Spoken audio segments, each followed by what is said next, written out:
few. First, however, welcome to the program, Darcy Weir. He is a documentary filmmaker. You've done quite a few documentaries. How'd you get started in documentary filmmaking? Thanks, Brad and Ron. Good to be with you this morning. I got started because I just studied film and sociology in university, and I was always interested in documentaries before they became all you can see on Netflix. Right, that is the truth. I tell you, and I've got to kudos on your film on crypto, because it's beautifully done. I mean, it's visually really, really pretty. That was the first thing I noticed about it. Yeah, it really is. Documentaries have gotten, over the course of time, I think we remember the documentaries back in the day that was, Mr. Voice, and now the female jackal will approach the male jackal, and blah, blah, blah.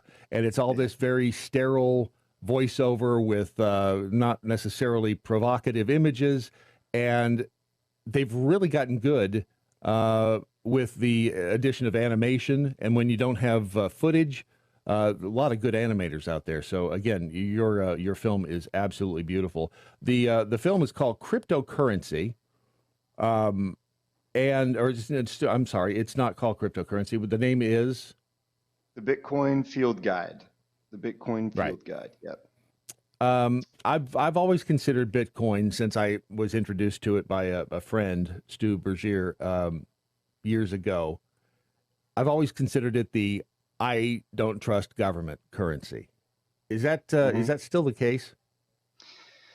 Well, yeah, it definitely is, and it's going to be even more so in the future, I'd say, considering what's going on right now.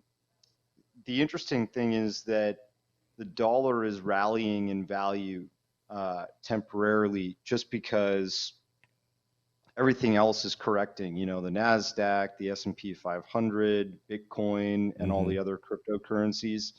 People are not confident right now in risk on assets. And Bitcoin is kind of viewed as one of those, but for people that are, super diehard crypto fans, Bitcoin is not a risk on asset to them. It's actually a hedge against the American dollar. But it won't take long until people start to realize the US dollar is not a safe asset to be in right now because of inflation. The very reason that we're hitting super high inflation right now is because of the money printing that happened during COVID to bail out small businesses, large businesses, as well as mom and pop, like just average folks like you and myself. The money supply is completely saturated. The American debt, the corporate debt, the debt to the country is out of control right now. And when you've got a dollar that has an infinite supply, but then you have something like Bitcoin that only has a fixed supply at this point of around 18 million Bitcoin that could ever be in circulation, and that are not even created yet, because they're still minting them actively, digitally, every day, every year as we go forward. Let me ask you about that, because that was and from the very first time I heard of Bitcoin, that was the weirdest aspect of it. You can't touch it, you can't feel it, you can see it in the form of a number on a screen, but it doesn't really exist, which is kind of weird, isn't it? Well, Bitcoin is just doing the same thing that all other digital currencies are doing, and the US dollar is a digital currency too. How often? But you can touch US dollars. You can actually, you can see them. You can hold them in your hand. With Bitcoin, it's like if the electricity goes off, it disappears. It doesn't disappear. It stays online just like your dollar does. Everything's just numbers on a computer in a bank account, pretty much, right? Same thing with your digital wallet holding Bitcoin or Ethereum or whatever cryptocurrency you hold. It's all stored online these days. And, you know, how often would a billionaire be walking around with $1 billion of USD? It's impossible, right? Yeah, So, I agree. I don't think that's the thing to worry about. I think the thing to worry about is what is actually going to be worth more in the future. And right now, Bitcoin is depressed. People have been selling off. You know, it's a capitulation period, as they say, meaning people are just in a great state of fear and they're going to cash. But Well, it's going and to they probably be need the money to fill their tank.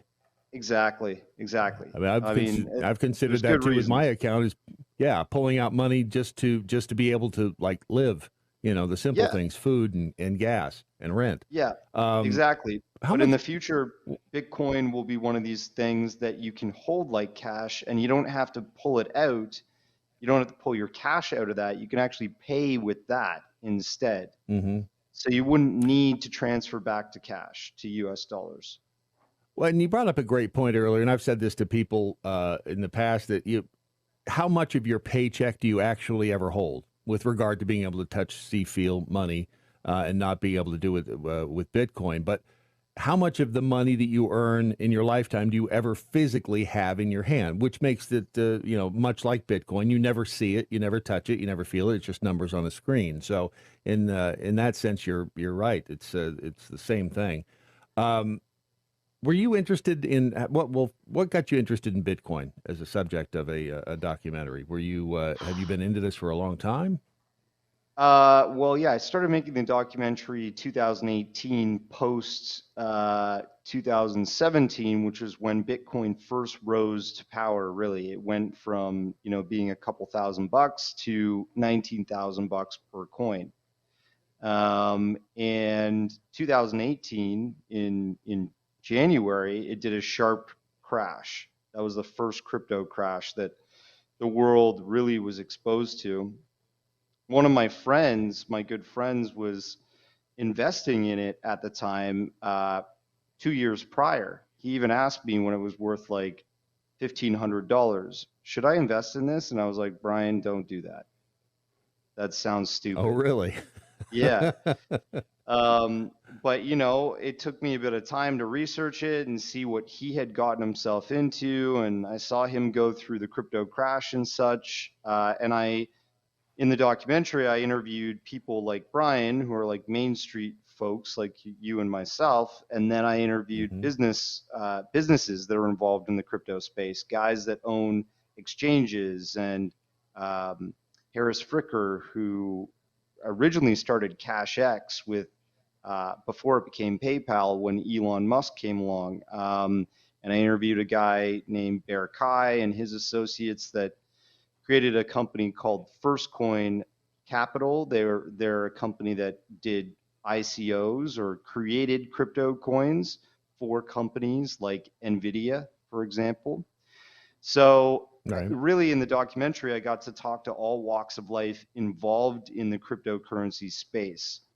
You know, the Main Street guys like us, and then the Wall Street guys, like the guys working in a corporate environment. And I realized that this is real, you know, and this is a space that's always going to be here. It's people tout it as Internet 3.0 because really it's this blockchain layer of technology that is being built on top of what we're using today, like Internet 1.0.